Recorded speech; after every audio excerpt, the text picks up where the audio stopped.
அணிகளும் இணைய பேச்சுவார்த்தை நடத்த வசதியாக சசிகலா, தினகரன் ஆகியோர் தங்களது பதவிகளை ராஜினாமா செய்ய வேண்டும் என மறைந்த முதலமைச்சர் ஜெயலலிதாவின் அண்ணன் மகன் தீபக் தெரிவித்துள்ளார். தந்தி டிவிக்கு தொலைபேசி வாயிலாக அவர் அளித்த பேட்டியை பார்க்கலாம்.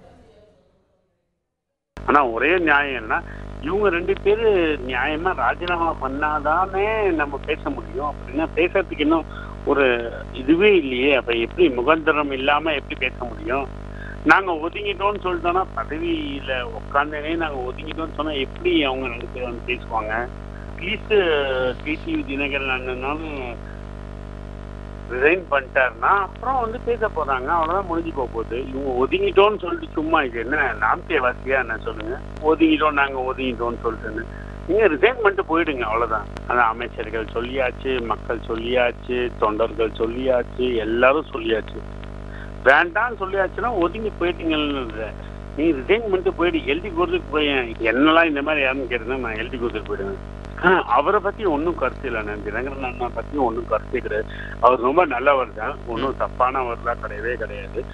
என்னைக்குமே அவர் நல்லவர் தான். அதான் அவரே எழுதி கொடுத்துட்டு போயிடுவார்னு நினைக்கிறேன். அதே போல சசி ஆண்டியும் ரொம்ப நல்லவங்க தான்.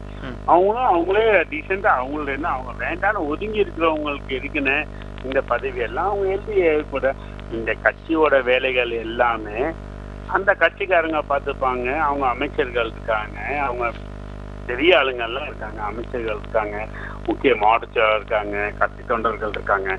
அவங்கெல்லாம் பார்த்துக்க போற விஷயங்கள்ல எதுக்கு மற்றவங்க தலையிடணும்னு சொல்றேன்.